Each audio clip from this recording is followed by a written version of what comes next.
Okay, so the the skis had a little bit of a vibration after I installed the impeller, so I've been on high alert checking everything.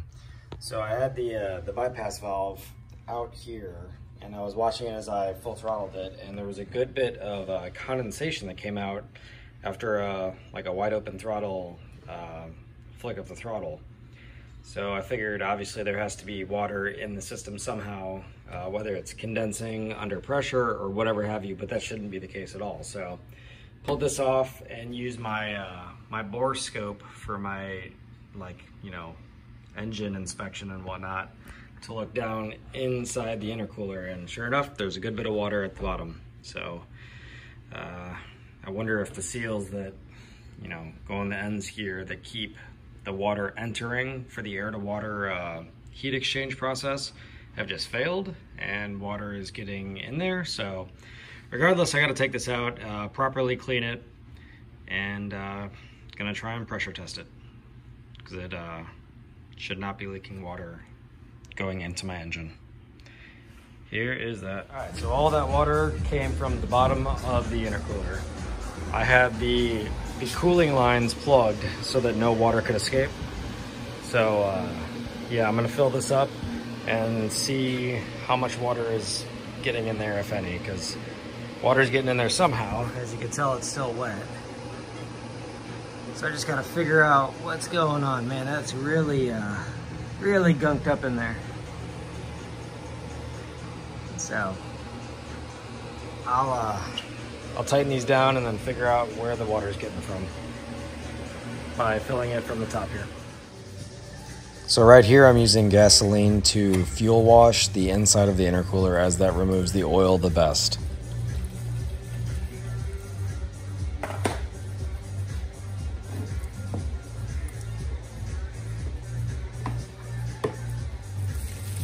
Oh my goodness.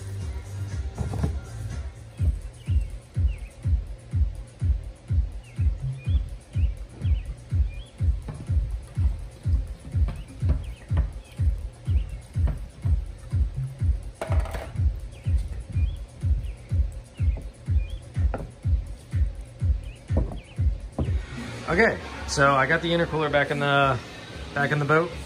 I didn't see the need to record that because it's been done like 15 times now and a tad bit redundant. And I realigned the motor to the pump shaft because the top spacing didn't match the bottom spacing anymore. So I'm guessing through the last 20 hours the front of the motor has settled, or the motor mounts have done something. I don't know. All I did was just shim it about a 32nd of an inch on the front of the motor. But now I am on to the project of making some cup holders. So here is some just extra steel I had laying, or aluminum I had laying around, a 3-inch hole saw, and some of that 3-inch pipe that I had left over from the fuel pump project from right there. And yeah, so after driving this thing a few times, I've realized cup holders are needed because frosty beverage ends up everywhere. So hopefully this should keep things where they're at. All right, I'm going to more than likely put a layer of HydroTurf across the top of this so that it looks real aesthetically pleasing. And yeah, should look pretty good. All right, I'll finish that out now.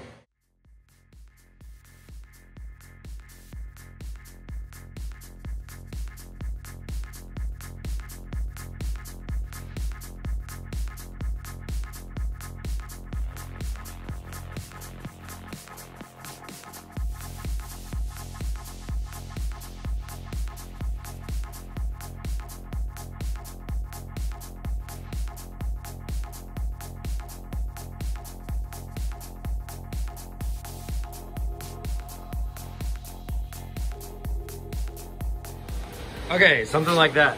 I still have yet to round the edges so that it looks nice and uniform, but this is gonna go up on the top portion of my fuel cell, out of the way, because the wife demanded it.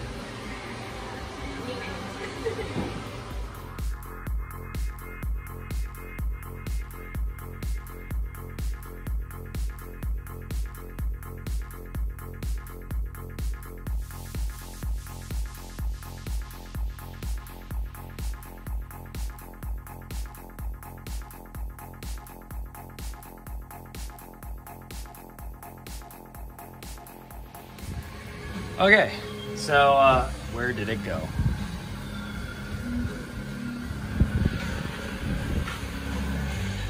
Something like that.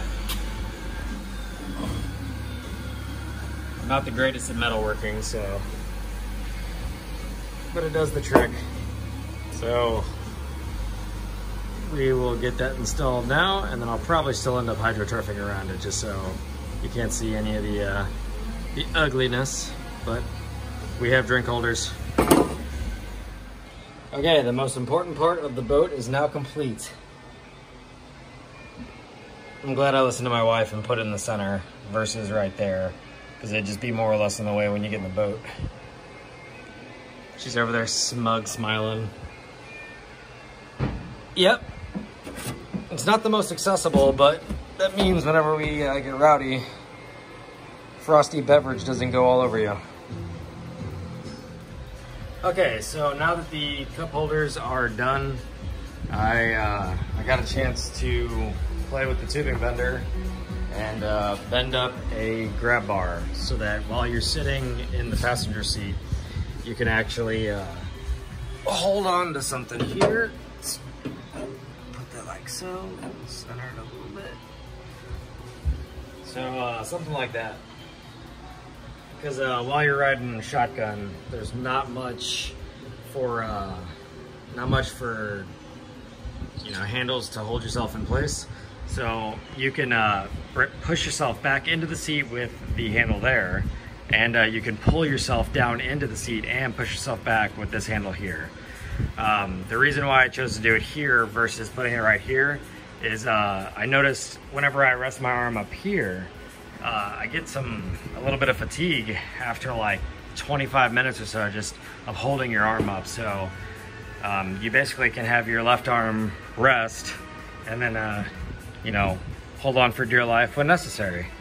So I'll get that welded in place, and yeah, should be good to go for tomorrow's Burbus Creek run, Burbus River run.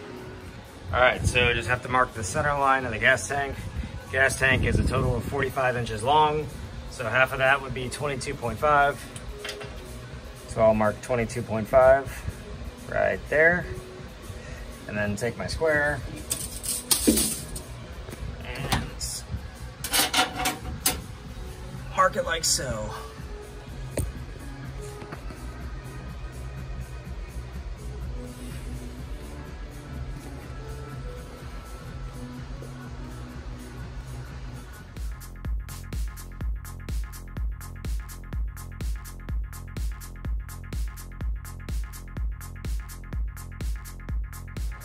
All right, the handle turned out awesome.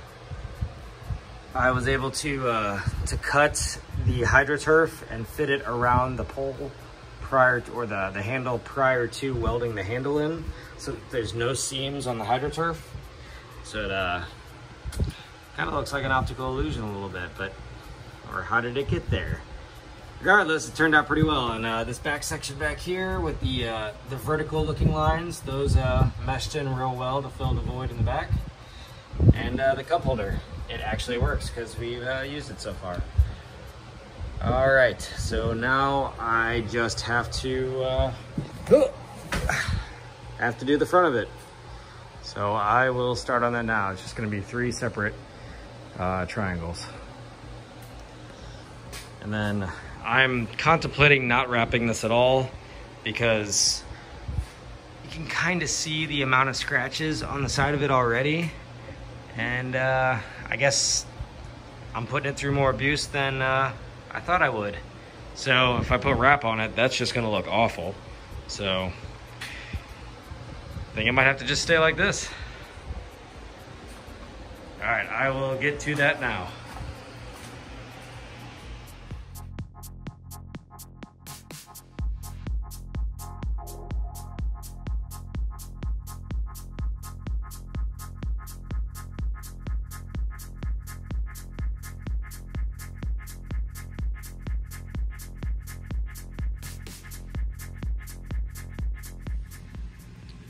All right, this has turned out fantastic. I pretty much purchased the cheapest ethylene vinyl acetate style marine decking that I could on Amazon, and just did all the cuts myself and tried to think through all the lines and the aesthetics of it, and my wife had a good bit of input.